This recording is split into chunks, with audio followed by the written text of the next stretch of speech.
क्या तेरा शुई? करने मेरे नहीं करूँगा वो ढूंढ लूँगा। हम्म।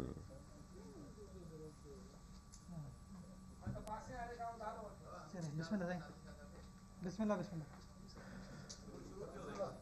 बिस्मिल्लाहिर्रहमानिर्रहीम। अल्लाहुम्मा सल्ली अला मुहम्मदिन व आले मोहम्मद। अस्सलाम वालेकुम। एक अहम इशू जो सिविल सोसाइटी की तरफ से रेज़ किया गया था डोमिसाइल और पीआरसी के लिए, तो उस पर चीफ मिनिस्टर साहब ने एक सीनियर अफसर्स की कमेटी जो है वो बना दी थी सिंध गवर्नमेंट की तरफ से। काजी शाहिद परवेज़ साहब हमारे सीनियर मेंबर बोर्ड हैं, और सईद अहमद मंगनेजो साहब और नज़ीर कुरैशी साहब, और फिर जिस जिस डिवीज़न या जिस डिस्ट्रिक्ट में, तो वहाँ के कमिश्नर और जो भी वहाँ पे अफसरान थे। और 26 मई को ये कमेटी बनाई गई थी सिंध गवर्नमेंट की तरफ से, और उन्होंने 7 दिन के अंदर अपनी रिपोर्ट पेश की। और इस वक्त तक इन 4 डिस्ट्रिक्ट्स में जो सस्पिशियस डोमिसाइल पीआरसीज हैं वो कोई 154 के करीब हैं। और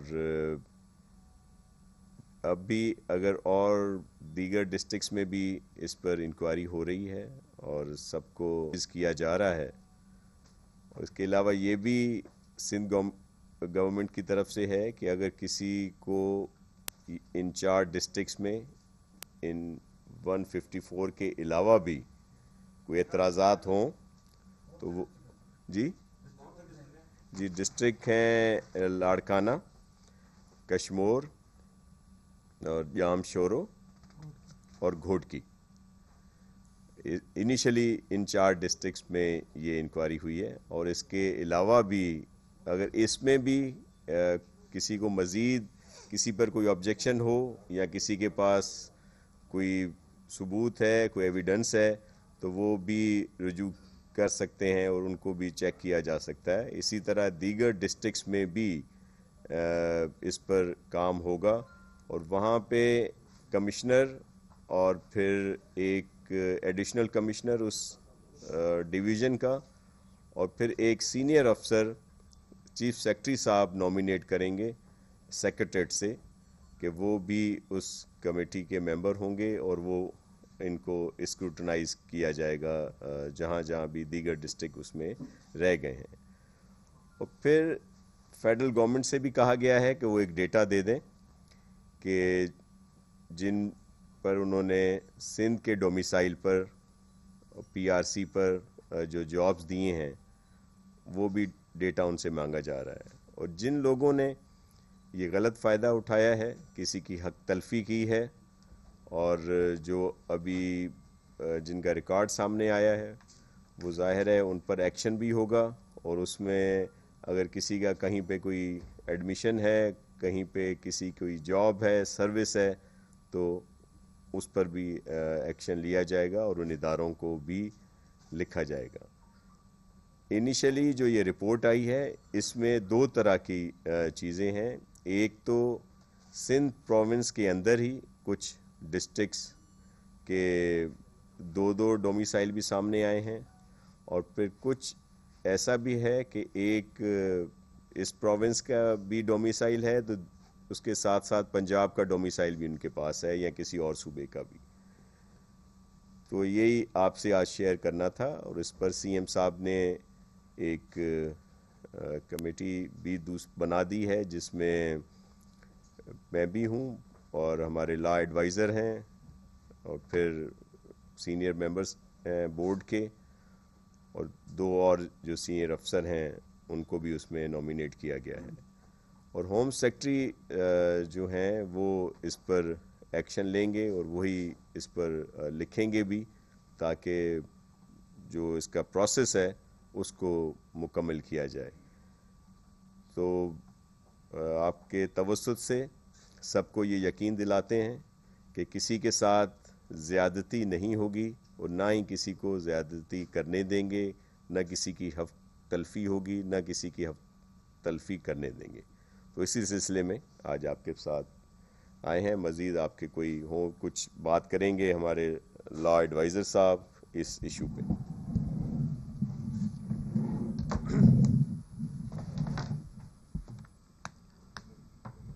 बिस्मिल्लाहिर्रहमानिर्रहीम। नासिर शाह साहब ने आपको बता दिया डोमिसाइल और पीआरसी के हवाले से जो तहकीकाती report senior member board of revenue की सरबराही में वज़ीर आला सिंध को सबमिट हुई थी, उसमें दो बुनियादी इसके जुज़ हैं जिसके ऊपर सिंध गवर्नमेंट इस वक्त फोकस कर रही है।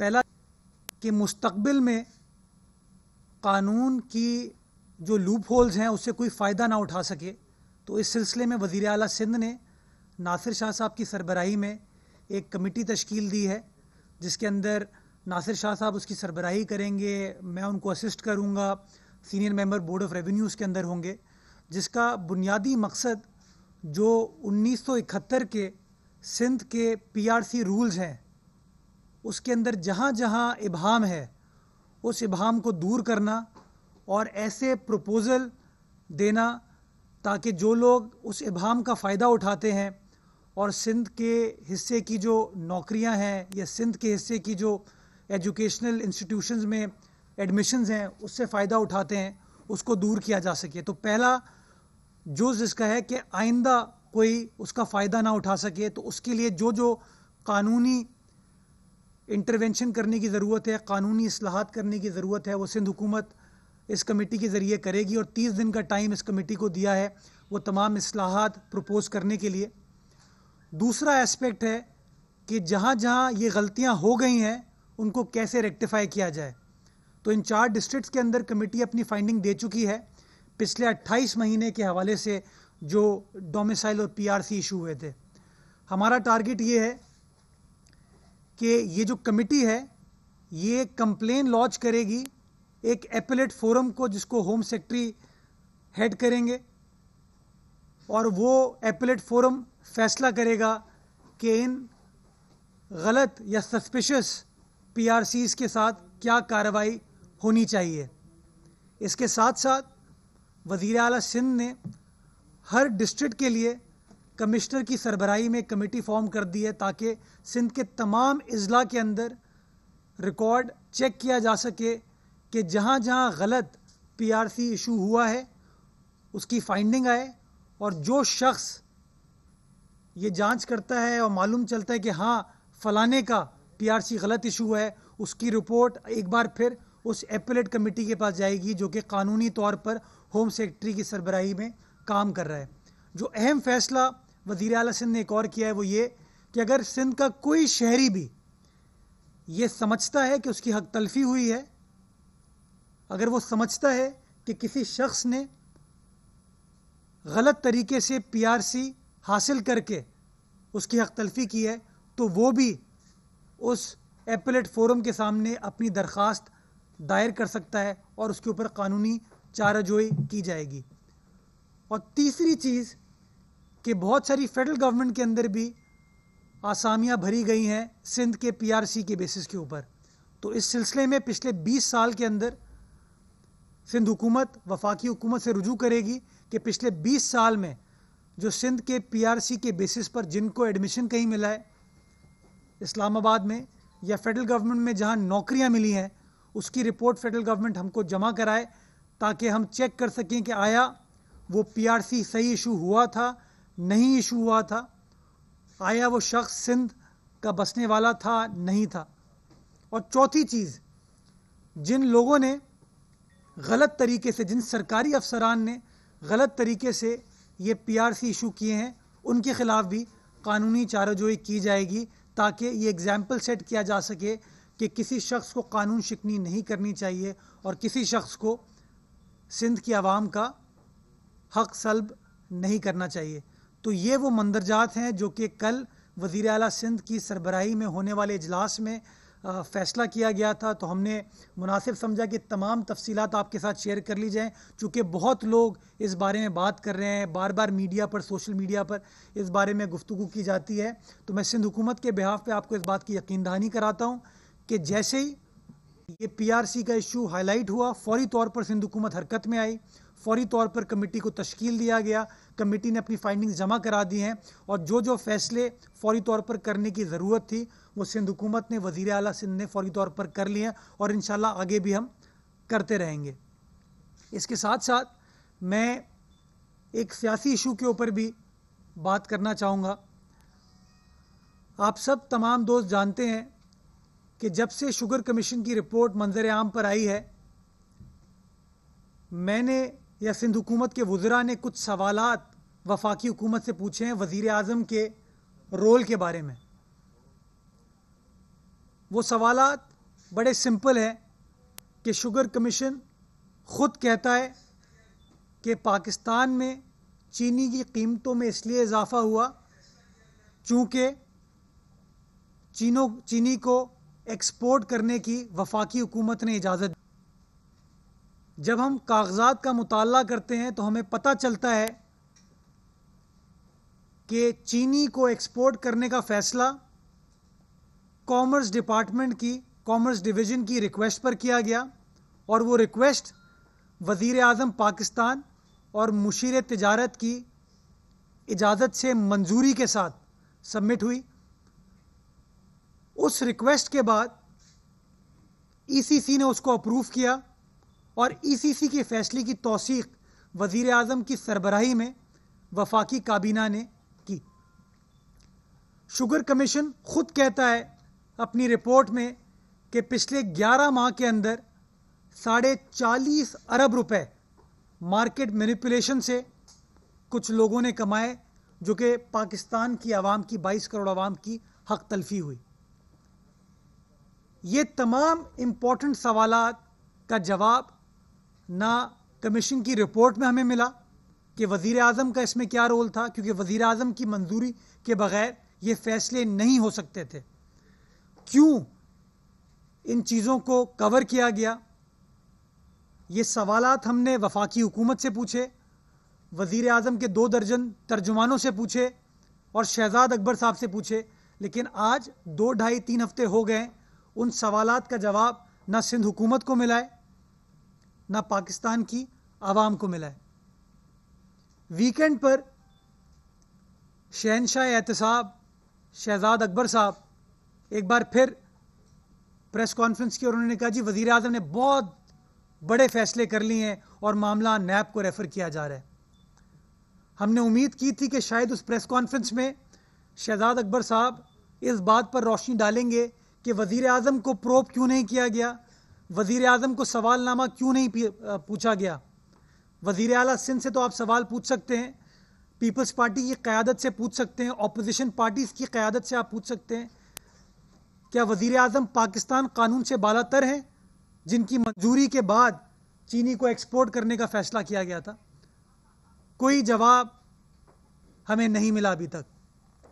और अब तीसरा सवाल मैं पूछना चाहूँगा चीनी के हवाले से, जो कि कल मीडिया पर फिर हाईलाइट हुआ है, और वो है यूटिलिटी स्टोर्स के हवाले से। Utility stores ministry of industries के अंडर आता है और मिनिस्ट्री ऑफ इंडस्ट्रीज़ का अप्रैल के महीने में जब चीनी का बहरान हो चुका था, तकरीबन 3.5 लाख टन चीनी खरीदने का फैसला किया जाता है। ये दस्तावेजात यूटिलिटी स्टोर्स की वेबसाइट पर अवेलेबल हैं, टेंडर डॉक्यूमेंट्स। 3,65,000 टन चीनी को खरीदने का यूटिलिटी स्टोर फैसला करती है। और ये सवाल खड़ा होता है कि यूटिलिटी स्टोर, जो कि उसके एमडी ने आके कंफर्म किया है कि उसने चीनी खरीदी है 80 और 82 रुपए के बीच में, जबकि एक्स मिल प्राइस अप्रैल के महीने में 76 रुपए थी। यानी कि एक और डाका पाकिस्तान के ख़जाने पे, यानी कि एक और डाका पाकिस्तान की 22 करोड़ आवाम पे। मिनिस्ट्री ऑफ इंडस्ट्रीज का वजीर कोई नहीं है, उसके मुशीर हैं। मैं फिर आसान अल्फाज में रिपीट करता हूं, बल्कि मैं वो कहता हूं जो कि आपकी अटेंशन कैच करेगा। Utility stores ministry of industries के अंडर आता है। अप्रैल में मिनिस्टर इंचार्ज ऑफ इंडस्ट्रीज गालिबन वजीर आजम पाकिस्तान खुद थे, रज़ाक दाऊद साहब मुशीर थे उसके बाद हम्माद अजहर साहब को यह चार्ज दिया गया है। यूटिलिटी स्टोर्स ने अप्रैल के महीने में 3,65,000 टन चीनी खरीदने का फैसला किया और वो दस्तावेजात यूटिलिटी स्टोर्स की वेबसाइट पर अवेलेबल हैं। प्रोक्योरमेंट प्रोसीडिंग हुई उसकी 3,65,000 टन की। यूटिलिटी स्टोर के एमडी का स्टेटमेंट है जो मीडिया पर चला कि ये चीनी हमने 80 से 82 रुपए के दरमियान खरीदी है, 80 से 82 रुपए के दरमियान, जबकि उस दौरान तहकीक ये बताती है कि एक्स मिल प्राइस 76 रुपए थी, 76 रुपीज थी। अब सवाल ये उठता है कि वो 3,65,000 टन क्यों महंगे दामों पर खरीदी गई, किसको रिलीफ दी जा रही थी, किसकी ईमा पर यह काम किया जा रहा था। यह सवाल पूछने पर सारी पाकिस्तानी कौम हक बजानिब है। और जिस तरह पिछले सवालों का जवाब हमें वफाकी हुकूमत ने नहीं दिया, मैं एक बार फिर उन 2 सवालों को दोहराना चाहूंगा और ये तीसरा सवाल उस पर ऐड करना चाहूंगा कि किसकी मंजूरी से एक्सपोर्ट करने का फैसला हुआ, किसकी रिकमेंडेशन पर एक्सपोर्ट करने का फैसला हुआ, किसके प्रपोजल पर एक्सपोर्ट करने का फैसला हुआ।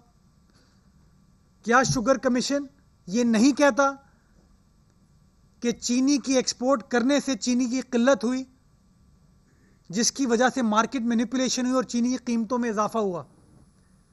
जिसने फैसला किया, क्या उससे सवाल जवाब नहीं होना चाहिए, क्या उसका एहतसाब नहीं होना चाहिए। जिन लोगों ने इस 11 माह के अरसे में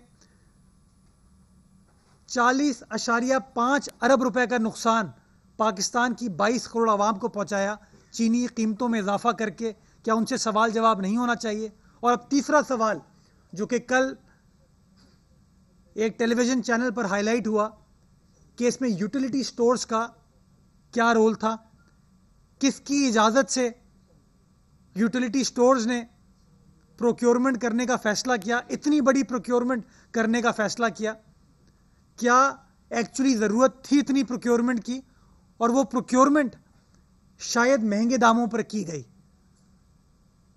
मैं कोई इल्जाम किसी के ऊपर नहीं लगा रहा, मैं एक बार फिर बड़े मुअद्दबाना आजिज़ाना अंदाज में सवाल पूछ रहा हूं कि उस सवाल का जवाब पाकिस्तान की आवाम को मिलना चाहिए। अगर सवाल का जवाब रीजनेबल है, मुनासिब है, तो प्लीज वो जवाब प्रोवाइड कर दीजिए। क्योंकि जो लोग एहतसाब की बात करते हैं और बार बार दूसरों के ऊपर इल्जाम लगाते हैं ताकि एक्चुअल इशू से मामले को डाइवर्ट किया जा सके, कोरोना के इशूज से डाइवर्ट किया जा सके, मुल्क की मईशत को जो बुरा हाल है, जो आवाम का इस्तेहसाल हो रहा है, उन इशूज से पाकिस्तान की आवाम की अटेंशन को डाइवर्ट कर सके, वो इस तरह के इशूज क्रिएट करते हैं। तो इसलिए मैं 3 सवाल पाकिस्तान की आवाम के बिहाफ पे, सिंध हुकूमत के बिहाफ पे, वफाकी हुकूमत से पूछ रहा हूँ, वज़ीर आज़म पाकिस्तान से पूछ रहा हूँ, वज़ीर आज़म पाकिस्तान की तर्जुमानों से पूछ रहा हूँ, शहजाद अकबर साहब से पूछ रहा हूँ कि इन सवालात का जवाब दें कि क्यों ये तमाम फैसले किए गए। बहुत शुक्रिया।